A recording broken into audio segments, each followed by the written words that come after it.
What's going on, ladies and gentlemen? Welcome to another episode of La Banca Podcast in English. Man, I feel like I haven't done that in a while. I don't know why. It's been 2 weeks. It's been 2 Yeah, it's weeks. been 2 weeks. Hey. Anyways, I'm your host, Mark, a.k.a. Marquinho, a.k.a. Segovia, alongside two of my co-hosts, Aurelio and Fidel, rocking the Chelsea jersey over there, Champions League finalist. Congratulations, bro. Thanks, man. It's getting a little cold in here, bro. Yeah, burr. Yeah, that's right. What's going on, guys? 2 weeks, man. It's been a while. A lot's happened. Aurelio? Yeah, it has. We have finalists now. Yeah, we have finalists now, man. Before we were talking court, I think we're talking semifinals and things talking of that semis, nature. yeah, before even the first games. We were just talking semis, and now we have finalists now. I gotta tell you, man, I'm off the. I don't care what happens from now on, man. Just beating Madrid to me is like in your face, type of thing. But really, man, I'm excited about today's topics, man, and let's go. Let's get it started, man. Yeah, for sure, man. I know today we're starting a little late, so obviously, guys, I don't expect too many live members on the chat, but for those who follow us later on and view later on, hey, we appreciate the support still. I know we try to stay on a set schedule, but work and stuff and life happens, man. But we still try to keep on here with y'all and make it happen. So appreciate the continued support and all that great stuff. But obviously, the first topic of the day has to be Champions League recap. Man City, PSG. Man City advances, and then obviously Chelsea, Real Madrid. Chelsea advances, but we'll save that game for last. Let's talk about Man City, Please. PSG. Obviously, a little bit of a downer because Kylian Mbappe didn't get to play. It's one of those things where I think Pep Guardiola obviously is happy to get a Champions League final with Man City, but I think he would have been even more happier to have done it against a fully loaded PSG. Fidel, let me ask you a question on this, man. Man City, they hounded Neymar. Neymar couldn't do anything, and in the little times that Neymar was able to do things, he had nobody supporting him. Yeah. Well, what's your opinion on the game? Do you think obviously Mbappe not playing had a huge effect? And do you think PSG could have advanced if Mbappe would have played? Man, you know what? I was rooting for Man City just because I see PSG with a lot of potential, and everything else. But I see a Man City that is coming out with all or nothing, and Pep Guardiola really deserves this to a certain extent, other than having the biggest margin as far as paying for players in the world, But I gotta tell you something. We saw Neymar that kept looking away and kept looking the other way to see if there was a Kylian Mbappe somewhere around by a miracle, penetrating through the other side, right? And there was nobody there to be found. So to a certain extent, I think I'm gonna go against you in this. I think Guardiola really favor this because I know what you're saying, that he wanted a stronger PSG to be able to say that he beat a complete 100% PSG team and wasn't able to do that. But I think at this point, Guardiola can take any break that he can just because he's under so much pressure to win the Champions League and to win the league, of course. But at the same time, I just believe I don't think the outcome would have been different, even though Mbappe would have played. But I just think that the job was a lot easier for Guardiola to close Neymar, which is the biggest threat. And after that, there's nothing else for PSG. Nothing else, really. For sure. I think I completely agree with you. I think obviously Pep is going to take the fact that he's going to the Champions League final with Man City. Obviously, he's going to take that anytime he can. Aurelio, let me ask you this, man. Obviously, Man City dominated the game. We saw a lot of great individual play, especially from one Phil Foden.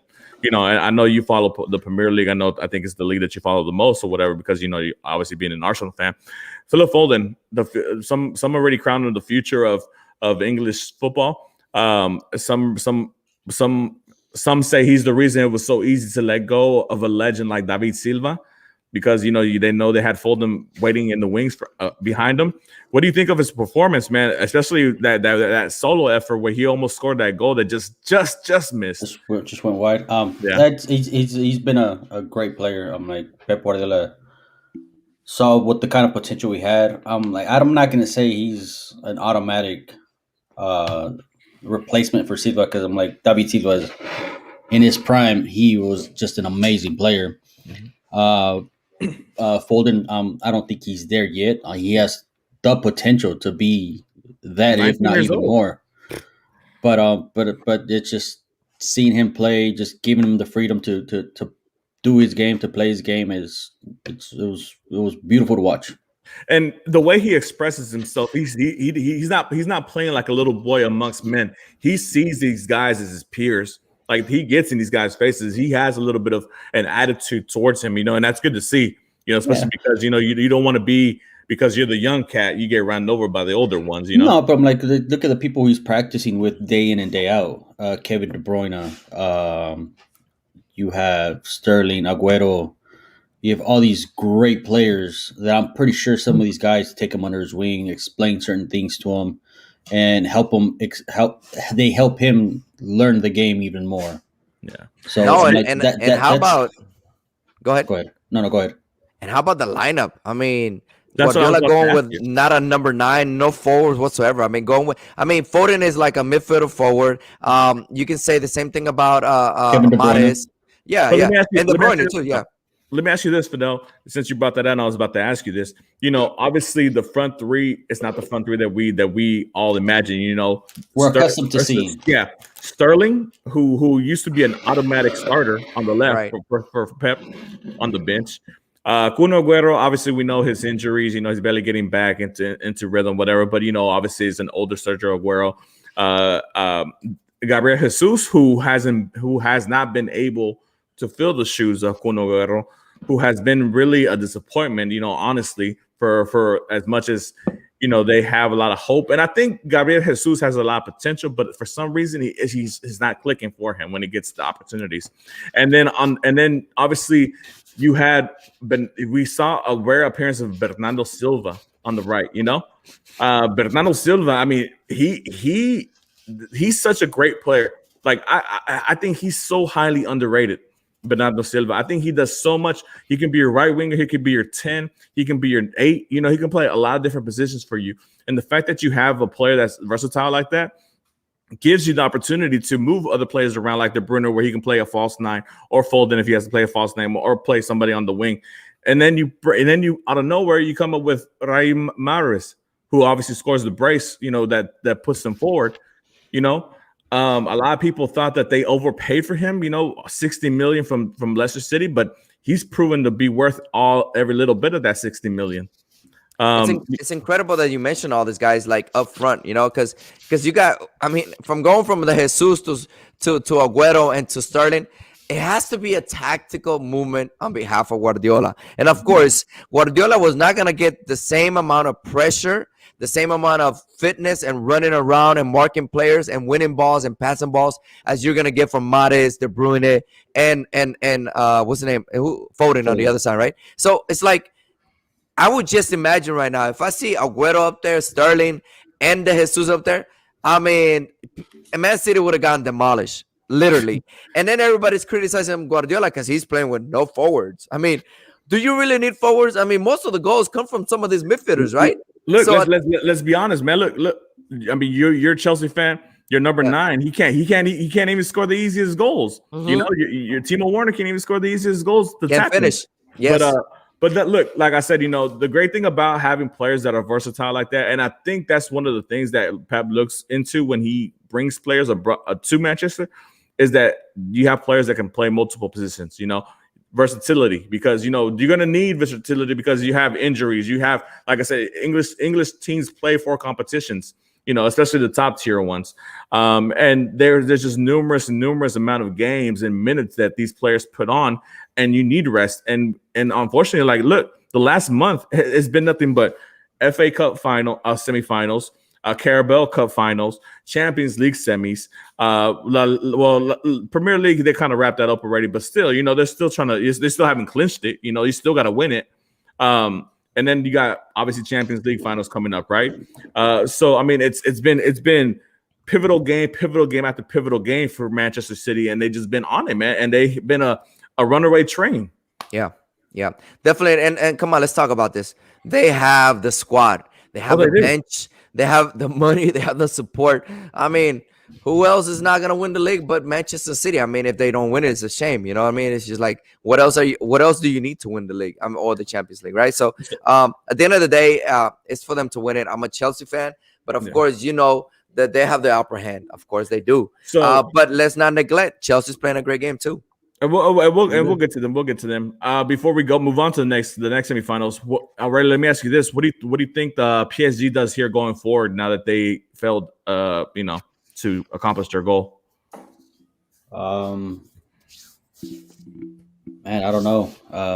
That's a lot of question marks, huh? Yeah, it's something that are they going to keep going with Pochettino? Is he's going to be their guy? I think That's he's. I think he's.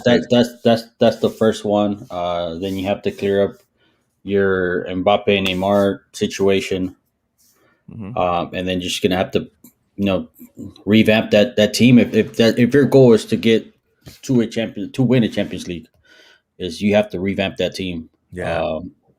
Like going back to what I said. I don't know if Pochettino's going to be your guy. But not just that, Aurelio. I mean, after this defeat and after what they're doing in La Liga, because they're not doing so well in La Liga. I mean, do you really think that the Mbappe and Neymar? Do you really think that they're up for this? Do you really think they believe in this team anymore? I mean, they got Yeah. great Well, players, but I just don't see the spark Well, in them. that's where you going back to what I said. I'm like, they don't see it. I'm like, it has to come from up top. They're gonna have to bring them help because we all can tell they need help. Yeah. You can't just depend on them too. Obviously. Jonathan Salgado, and shout out to Jonathan, man. He was with us in the Spanish show. He's over here with us in the English version. He says the fact that Man City beat PSG without number 9 is amazing from Pep. The more amazing thing is that they won the Premier League without a number 9, because Kun Agüero has been out almost the whole season. That's right. That's right. Gabriel Jesus, the times that he's been given, he hasn't done anything. I think he's only scored 4 goals the whole Premier League. And he's had his injury time. So they've done this whole. It's one of those things where it's kind of crazy to me, and we'll move on to the next semifinal after this comment. Every year since Pep has been with Man City, obviously the goal is to win the Champions League. That's why they brought him, right? But there's always been this quadruple talk. Him winning the 4 trophies and in English football, the Carabao Cup, the FA Cup, the Premier League, and the Champions League. Every year, they're always talking about the quadruple. And this year, if it weren't for your Chelsea eliminating them in the semifinals in the FA Cup, they could have been very well on their way to this quadruple. They might end up with a treble. We'll see. They still got Chelsea to face this weekend to finally clinch the Premier League, and then they got them in the finals. But it's just amazing the amount of pressure that Pep gets because of the great coach that he is. And I think he understands that. He embellishes it and he embraces it. He understands why he's here. It's not just because he's a great coach. I'm like, you have to understand that the money spent on that team is pressure to win all 4. Yeah, of course. Because you're not spending all that money just to win 1 trophy. Yeah, but So let's talk about the other semifinal game, the main event. And obviously, I know Fidel's ready to comment, so we'll give him the floor here for this one for most part. But before we give it to him, Real Madrid, Chelsea, Aurelio. I watched the game. I know Fidel watched the game. I'm not sure if you watched it, but a very forgiving Madrid, to be honest. All credit to Chelsea. They did what they needed to do. They won at home. They went of it. But man, Madrid, they had opportunities. Chelsea kept giving their opportunities away. They weren't capitalizing on their opportunities, but they did what they needed to do to win.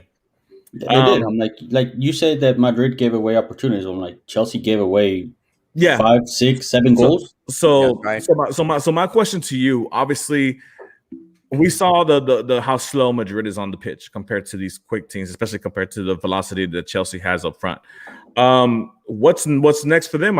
Obviously, I don't think the whole Ramos saga needs to be concluded. Is Marcelo going to come back? What are you going to do with the mid three, with the midfield 3? Because honestly, I don't understand how Valverde didn't start. But that's neither here nor there. But what do you think going forward for Madrid? What happens with them? That's just like a PSG. They're going to need a revamp. Like, some of these players need to go, and then they're going to have to spend quite some money to get the players they're going to want, Millions. the kind of players they're going to want.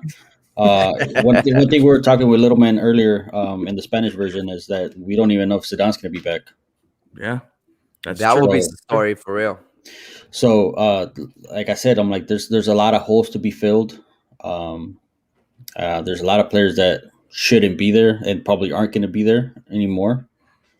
And I don't know how they're going to come up with, because on one player alone, it's going to cost them 150 to 200 million. I mean, the players they're going after, yeah. But that's just one player. I'm like, you still need to fill in another 3, 4, 5 holes. So for I'm sure.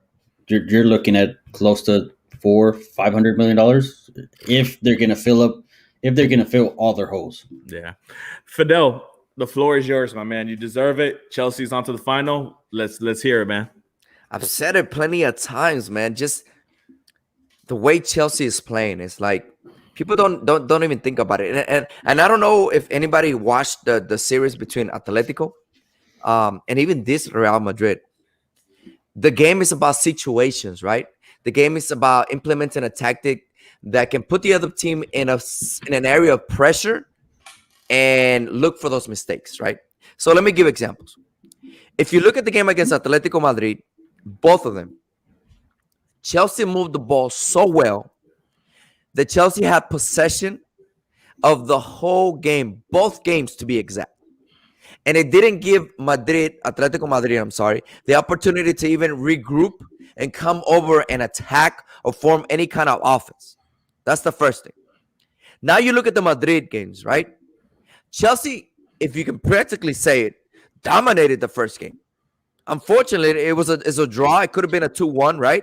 But then on the second game, look at the stats. Real Madrid, 68% of possession. Chelsea, 32%. And I know what you're thinking. Oh, so Chelsea sat back and defended? No, they didn't. Look at the game minute by minute. If Madrid ever had Chelsea against their back, it was only for like 10, 15 minutes. And that was it. Chelsea was put in such a high pressure that the ball was in Madrid's feet or possession in Madrid's area the whole game for the majority of the game. It wasn't one of those games where Madrid has the ball, but they're in Chelsea's 3/4 of a field. No, sir. They were in possession of the ball, but they were on their area.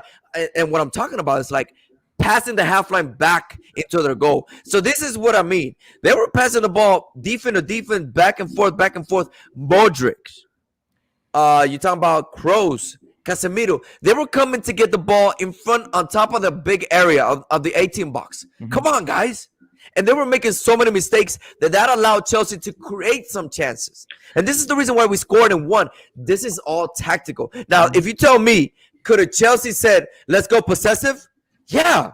But I mean, come on. After going to Madrid and spending one-on-one, what do we have to lose? But to wait on them, put high pressure, do not let Modric, Casemiro, or Kroos create anything, and it's over. Because you even saw Benzema come all the way down to the 18 box to get the ball. Just to pull out the guys from the back, right? Obviously Chelsea had the youth in their hands. I think they played better as a unit, especially under Tuchel now. It's one of those things where it's amazing that how quickly something could get away from you, right?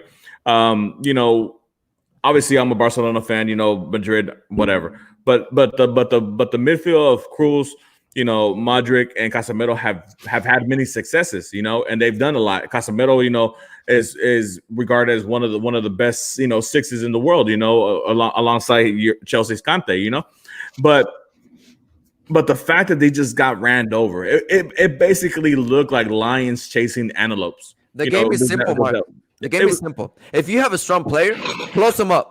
Close them up, right? Because this whole time, Modric, Casemiro, and Kroos have had the time of their lives to receive a ball, turn around, and create. Mm-hmm. The problem is, do you have the guys? Do you have the guys that can put that pressure and stay with those guys and don't allow and follow them everywhere and don't let them do anything?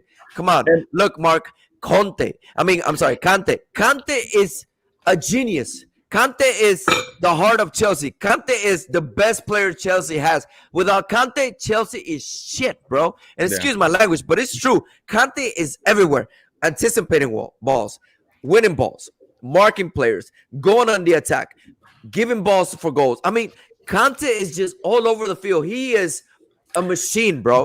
And whatever people are saying, like, nah, Modric, Kroos, Busquets, Xavi, Iniesta.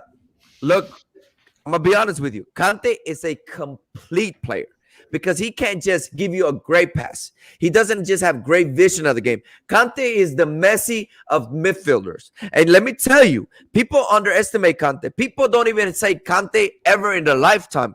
But if they watch this guy play with guys who understand basic soccer, because that's really what Chelsea played. Chelsea played a very basic game. They touched the ball quickly to the space, to the open man, and they weren't afraid of Madrid's pressure.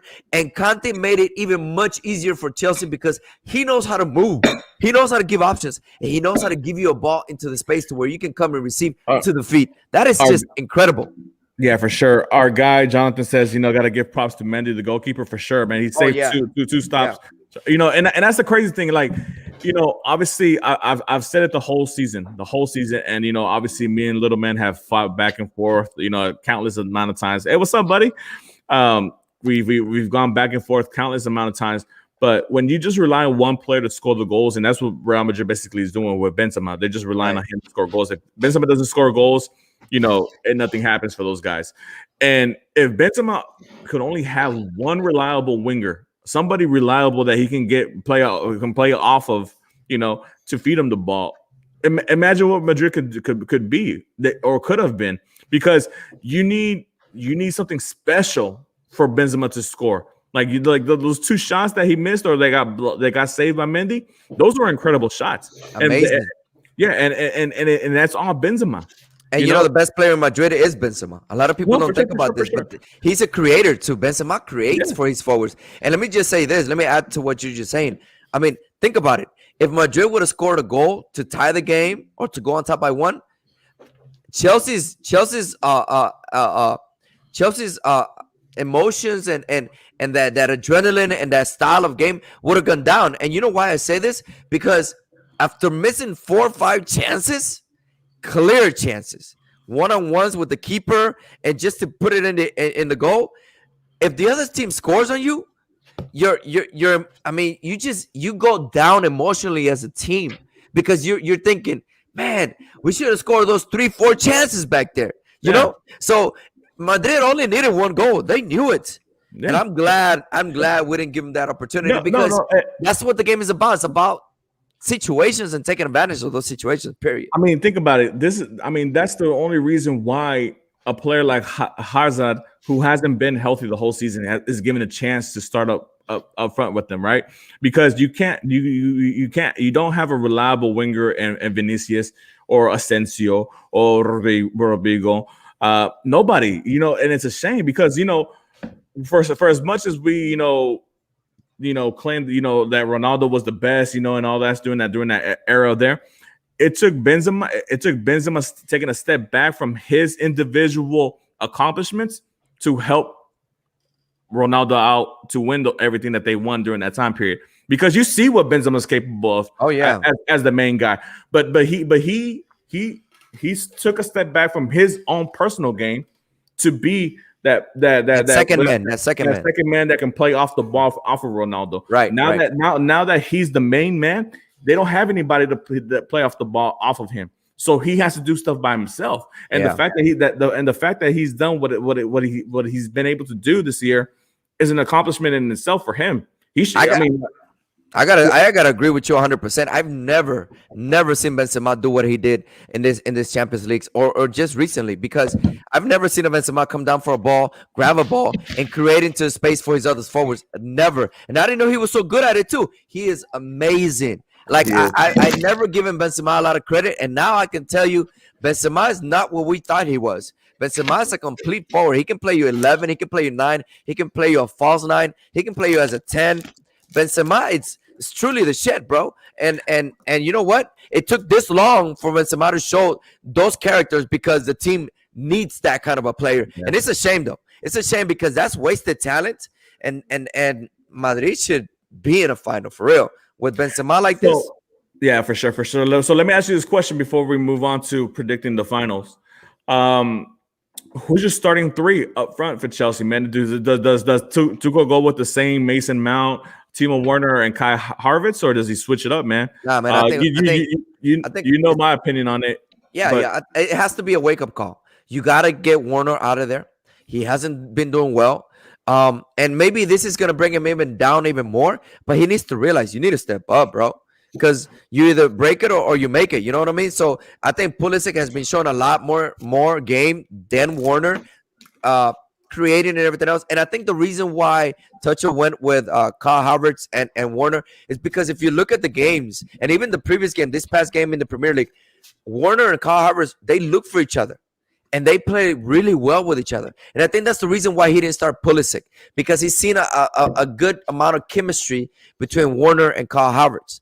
Now, you saw Kyle Havertz miss 2-3 goals on this game as well. So at the end of the day, I think Pulisic will be a better bet. Kyle Havertz on the other side, and then maybe keep Mount on the other side or CH. He has options, bro. And that's the great thing about this Chelsea, that he has options that can respond for him and play the game. Now, here's my question to both of you, especially Aurelio. I know you saw the Man City PSG game and you saw the Chelsea Madrid game. They both play the same style. High pressure. Both of them did. Manchester City and Chelsea. How are they going to set themselves up against each other? And do you think that they know exactly how to counterattack that, or how to overcome that high pressure as a team? Since if you perform that kind of a system, you should know how to stop that system as well, right? So do you think these teams are going to come out and do the same thing to each other, or one of them is going to sit back? I think they're both are going to just. I'm not going to say they're going to sit back. I think they're going to take it cautious, I guess, if you want to call it that. They're going to just see what each team has to offer, or what they have on the pitch. And I think they're just going to put it on the fly, depending on how each team is playing. I think they're going to make changes as it goes. All right. Okay. So let me ask you this. And it's funny you mentioned that, because the formation, and obviously we know Man City is playing with a false nine. And I honestly think that they should play Pulisic as a false nine. I think you keep Havertz up there because you need the velocity, and he has good passing. He has great passing abilities, and obviously Mason Mount as the same thing with whatever. The only thing you have to worry about is that number 9 spot. You can play a false nine with Pulisic, but you also have a great number 9 as a backup in Oliver Giroud, who, by the way, is the leading scorer for this edition of Champions League. So he might end up with a golden boot. He hasn't played the last 2 Champions League games. And he's the leading scorer. And he's the leading scorer. Wow. So I mean, let's not forget, he scored an incredible Chilena against Atletico Madrid. Yeah. He scored 4 goals in the knockout stages. I forgot against who they played, but 4 goals in one game. Well, they played Porto. No, it was before. I'll look it up here in a bit. But yeah, so he's been scoring left and right. He's your typical number 9. He's your standard number 9. So if you have the velocity that you have on the wings, because like I said, you can play Havertz, you can play Mount, you can play Pulisic, you can play Zayed.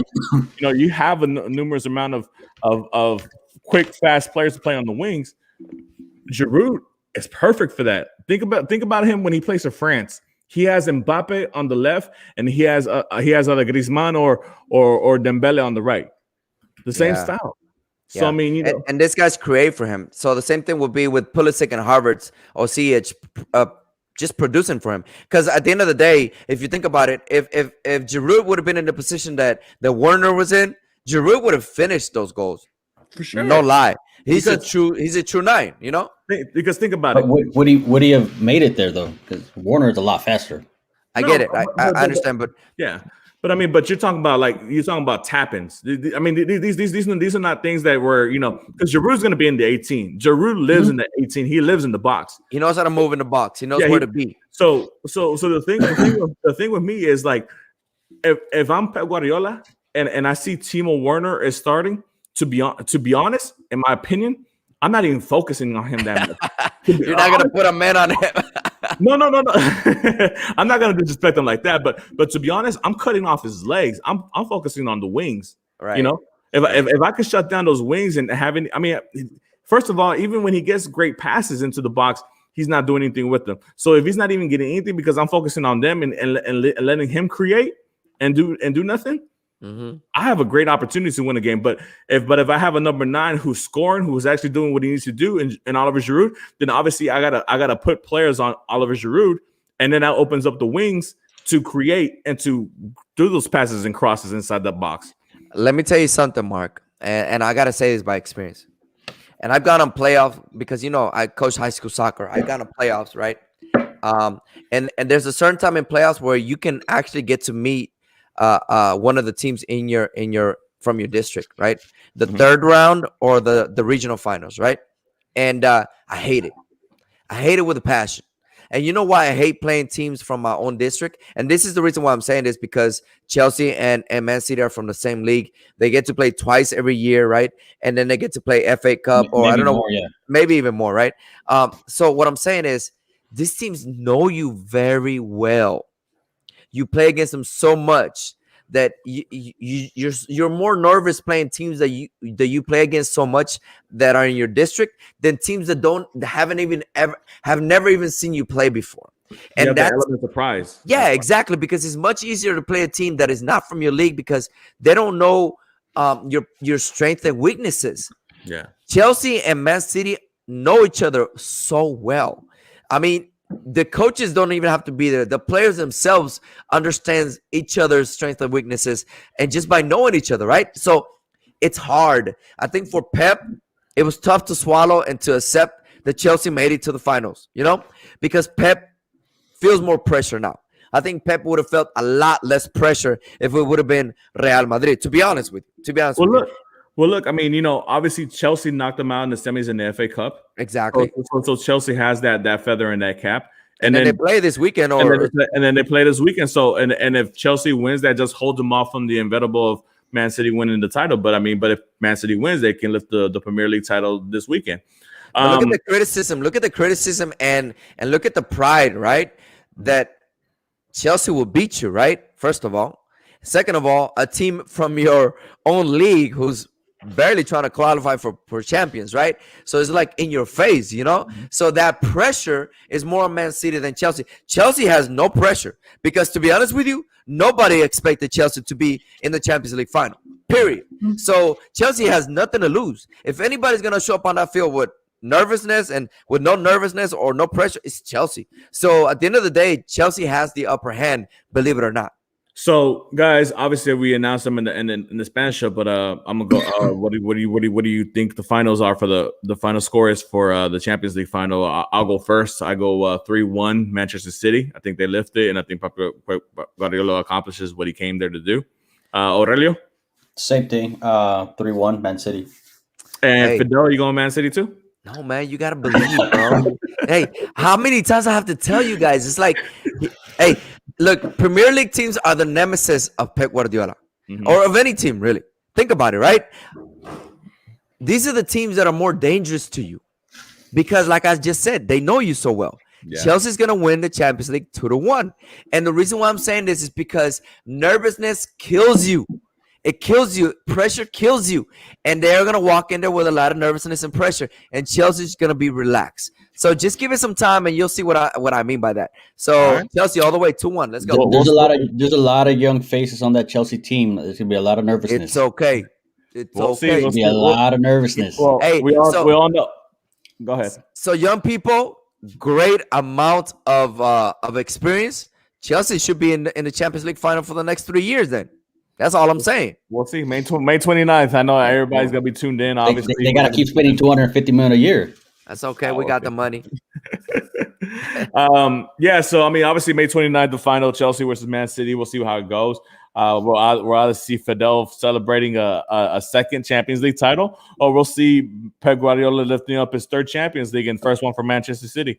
Let's go, baby. Bro, let's go. But from one Europe competition to another one, which I don't think me and Aurelio really want to talk about, but it's a topic it's a subject for today. So, Europa League. We're gonna start with the Europa League. Obviously, as Arsenal fans, as an Arsenal fan, I know Aurelio's an Arsenal fan. It's a disappointing night. For you to not score one goal on your home field, which was all you needed to move on to the final, and not be able to do it, it's really disappointing. It's really disheartening. There's a lot of great opportunities. You know, a lot of shots hit the post, unfortunately. But it's just one of those things where I don't know what's going on. I don't know if it's the players. I don't know if it's the coaching. Something is up. And I'm, as an Arsenal fan, I'm a little disappointed in the fact that we couldn't advance to the Europa League finals. But with that being said, congratulations to Villarreal. They played the game they needed to play. They just needed to defend, make sure that that Arsenal didn't score that goal, but they didn't, and they accomplished it. Unai Emery comes back to the Emirates and takes care of them. Aurelio, I'm gonna hand this off to you as an Arsenal fan. Obviously, not the situation you want to be in. Unai was the previous coach for Arsenal, wasn't he? Yeah. Mm-hmm. Ooh.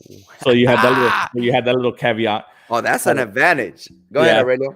So Aurelio, I think just bad tactics on Arteta, especially towards the end. Especially when you see that it's not happening, you don't take Aubameyang out to begin. I know he had some health issues a couple weeks ago, but he said he was fine, he was healthy. You stick with him, you bring in Lacazette. You have to set up that front three as strong as possible, because all you need is a goal. Yeah, right. But with that being said, and I like that you said that, but obviously we had situations in the defense, like for Real Madrid, where they brought in Ramos because he's your strongest defender. The same thing with Piqué. When he first came back, he's the strongest defender. At this point, obviously we know Aubameyang is obviously classes ahead of Lacazette. We can see that. But with his health issues and this being his first game back, was it the right decision for Arteta to start him? I mean, because honestly, I think he would have done better against tired legs. Those last 30 minutes where he's just playing against tired legs, and have Lacazette, because Lacazette has been informed. Lacazette has been scoring goals. It might not be the prettiest goals, but he's been scoring. He's been scoring. No, yeah. It could have gone that way too, but you wanted to have I'm going back. I'm not going to how the game started. I'm just pretty much going to the second half, because at the half it was 0-0. All they needed was just a goal. Yeah.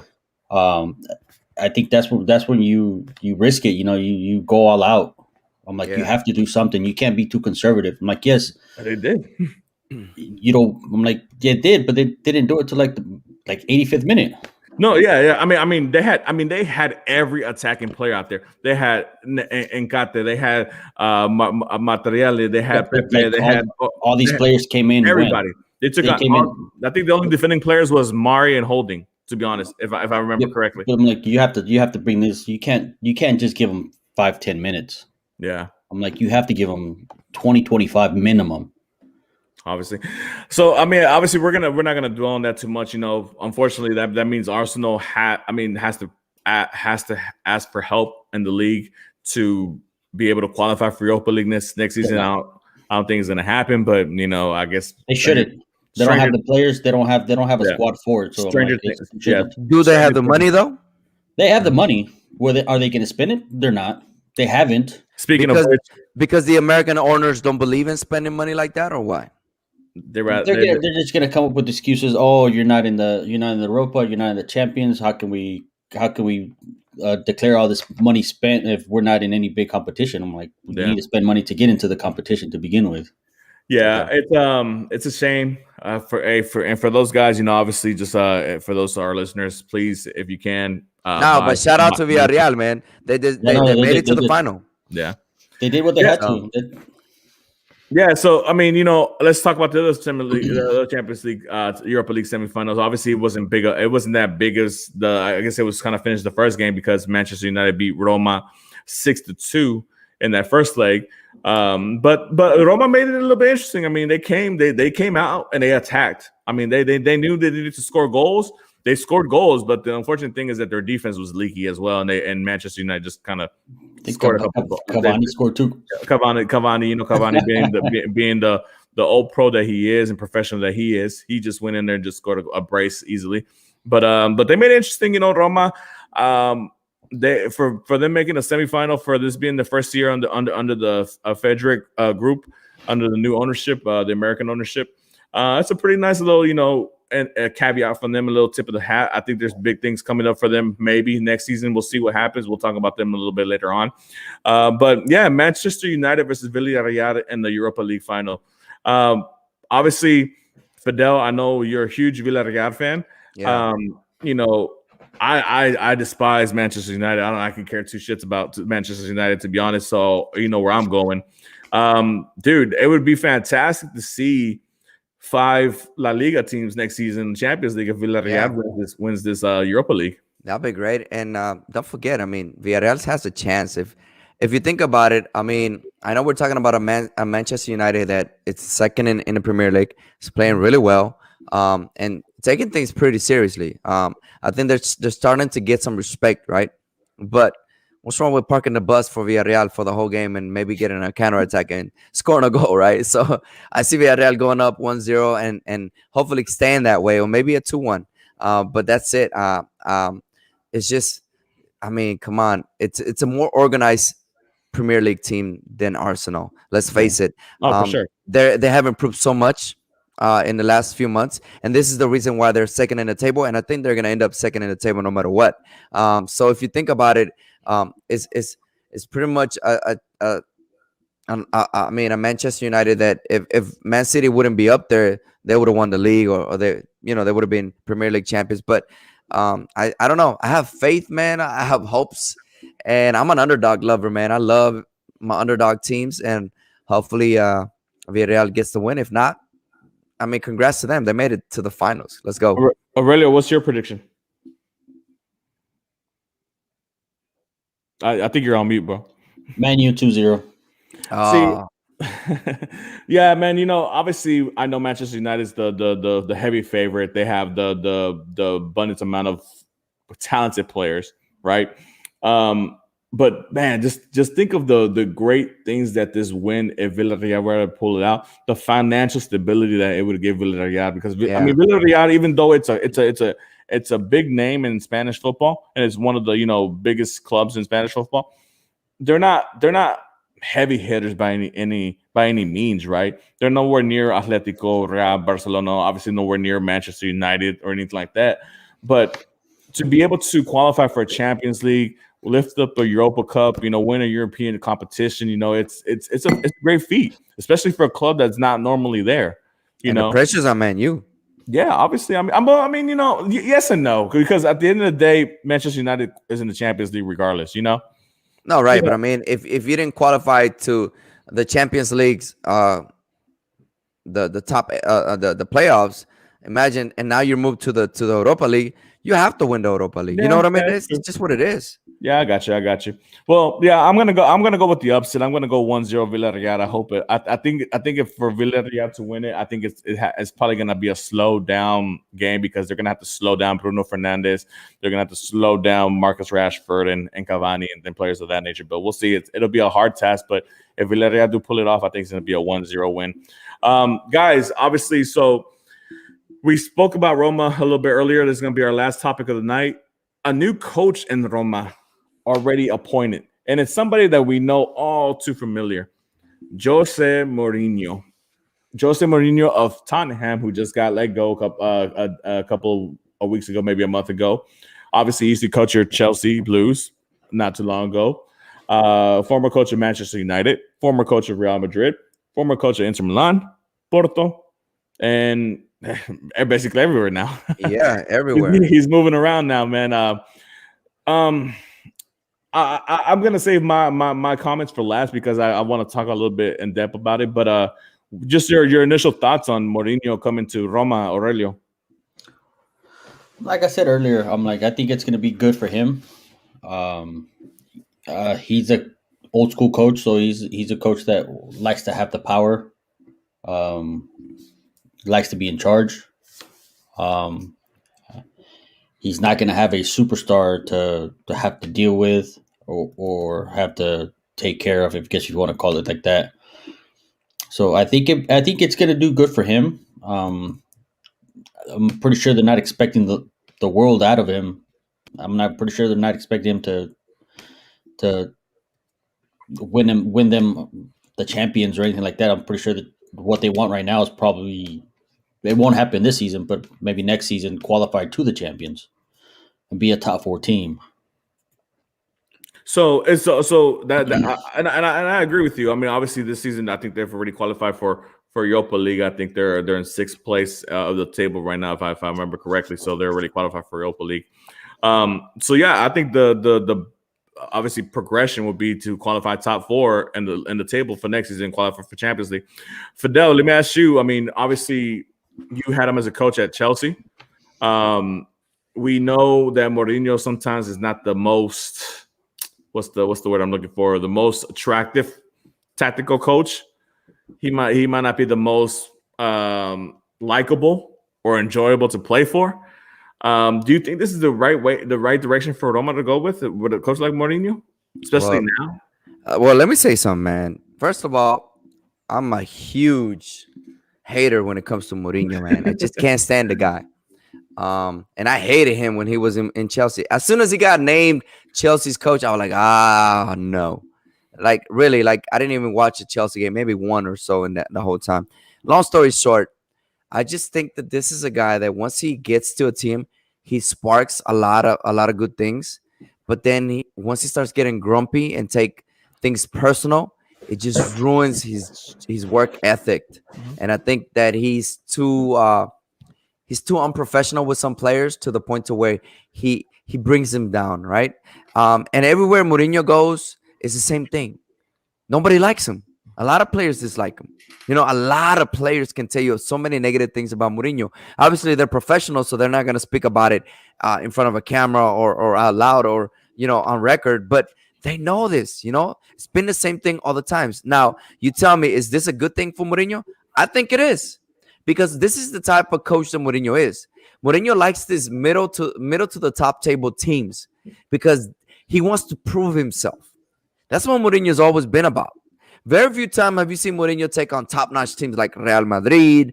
He went to Manchester United. But most of the times, I mean, you saw it with Porto when nobody believed in Porto. You saw it with Internacional when nobody believed in Internacional. Even with Chelsea, nobody believed in Chelsea. And, you know, he gave him titles, right? So at the end of the day, this is Mourinho's style, proving himself. This is why he calls himself the chosen one, because he wants to prove to others that he can do greatness in any team that he goes to. It hasn't always been the case. And in most cases, he leaves through the back door with a lot of hate, with a lot of, hey, man, you don't have a job here ever again. You know, one of those things where you live as a coach and they're like, hey, man, well, maybe in the future you'll come back to us, right? It's never like that with Mourinho. I mean, his names might be printed on record that he was with this team and this team and this team, but not on a good note, you know? It's mostly always on a bad note. So, yeah, it's a good challenge for him, but he should have waited. I think he should have waited till the summer, you know? So, for me, obviously, my opinion about Mourinho as a coach is the same as yours. You know, I'm not too big of a fan of the way he handles himself, the way he portrays himself as a coach, whatever. Obviously, the accomplishments are there. He's won multiple Champions League, won multiple domestic titles, and things of that nature. So, you know, great job for him. Obviously, he's the special one, right? But I think Roma dropped the ball here because they went too quickly. You know, the leagues are about to close, right? Obviously, a lot of clubs did not achieve the objectives they wanted to achieve. So what does that mean? A lot of coaches become available. And who knows what kind of coach might have become available, you know? I'm not, you know, trying to throw names out there just to throw names out there, but there's a lot of big coaches that could be available to had because they didn't achieve what they were expected to achieve with these clubs, whatever, especially with the money that was spent and the money that's not coming in. There's going to be shorter leashes because there needs to be money coming in into these clubs. Roma have an opportunity, especially under this new ownership group, to really make a stamp in Serie A, because Inter Milan for the successes, and congratulations to those guys for winning the domestic title this year.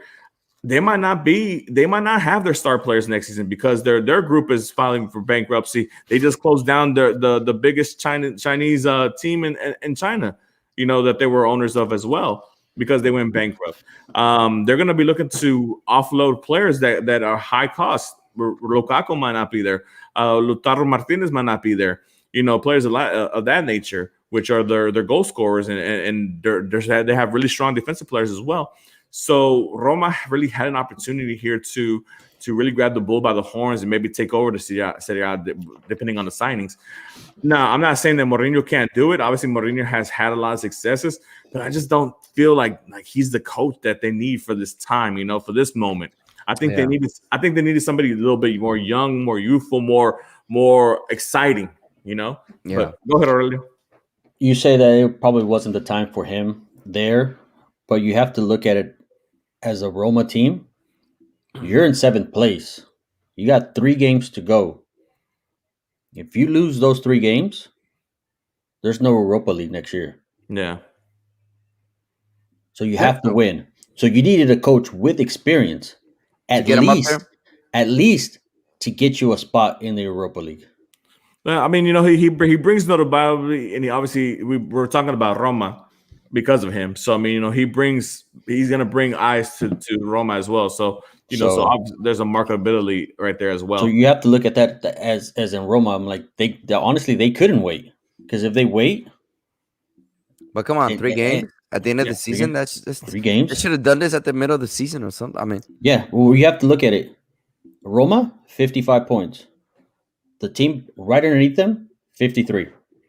Well, I mean, but it's one of those things where obviously the other candidate they were mentioning was Maurizio Sarri, who is the ex-coach of Juventus, your ex-Chelsea coach as well, and then obviously before that he coached Napoli, which he knows Serie A. He knows Serie A, and he took a team like Napoli and Napoli. Obviously they've had a little bit of an up and down their whole history. Obviously we know their highs with when Maradona was there, but after the Maradona years, their history has fallen, and Maurizio Sarri has really brought them to the forefront. They never won any trophies, but he did a lot with what was there. He knows how to coach players. He knows how to maneuver around Serie A. Mourinho, obviously the success he had with Inter Milan, we know that, but he went in there, basically took a veteran heavy team. Players with Samuel Eto'o, Diego Milato, players of that caliber who are already seasoned vets, and took them to the Champions League, But you're talking about Roma bringing in younger players, more, that need to be coached up, teachable, which I understand, you're not giving Mourinho somebody to bump heads with as far as a superstar, but will these young players falter from the pressure that Mourinho gives them, or will they be able to rise? You have to look at it like this too. The summer is coming up. 3 games. He wins you 2 out of those 3 games, qualifies you to the Europa League. You keep him. If they don't qualify, they can just fire him. That's true. I guess we'll see, man. But yeah, obviously, I know myself and Fidel, we're not that much of big fans of Mourinho. Oh, I'm not the biggest fan of him either. Old school, bro. But at the time that we are right now, and what you need. It's a good tactical movement, though. Yeah, you're right. I got you. I understand. So you have to keep in mind. I'm like, you need that Europa League to get. You're not gonna get Champions League's money, but you get something extra. Yeah, we know. We all know too well. We're Arsenal. We know. So, no, I'm saying, I'm like, I look at it as a team. Y'all look at it as just a coach. I look at it as a team. I want my team in at least in Europe. I would prefer in the Champions. Don't get me wrong. One elite competition. Yes, I'm like, because that's automatic extra cash. It might not be a lot of money, but it's something more, especially in this time right now. Or maybe something to build from too. For sure. We'll see. We'll see. I mean, obviously, he's had his successes, so I mean, he knows what he's doing sometimes, so we'll see. Normally, when he starts new teams, he starts off pretty hot. So that's true. That's true too. So, well, guys, we're coming to the end of the show. Obviously tonight's been a long night. We started a little late. Too long. Too late. And different day, obviously, but I mean, we're still fighting constantly to be on a constant time period. We're gonna, I guess, get here and try to figure out what can be a more constant, more appropriate time for us to get together, so that we're not bouncing around from different time points and different days or whatever. So, but guys, we appreciate the support still. I know we haven't been on for 2 weeks, but we had a lot of activity in the chat. Appreciate you guys. Shout out to Marlon. Shout out to Jonathan. Shout out to everybody who was in the chat earlier today in the English and Spanish shows. Fidel, anything you want to mention before we go? Yo, hit a like, hit a subscribe, share it, man. Let everybody know we got the English version, we got the Spanish version, whatever you like. Top tier leagues in the world. So Banca Podcast is representing for you guys. For sure. Aurelio? Thanks for being with us. I know it's kind of late, but really appreciate it. And like Fidel said, just hit a like and subscribe. Yeah, for sure, guys. I just looked at the time right now, man. I'm like, oh man, but that's my bedtime. For real. All right, guys. Well, appreciate it, man. From the Banca Podcast again. For those watching later on, please give us a thumbs up, like, subscribe, share us with the people that love soccer and all that good stuff. But yeah, man. Hopefully, we get to see you next week. If not, we'll be here sometime. So, but yeah, good night. All right.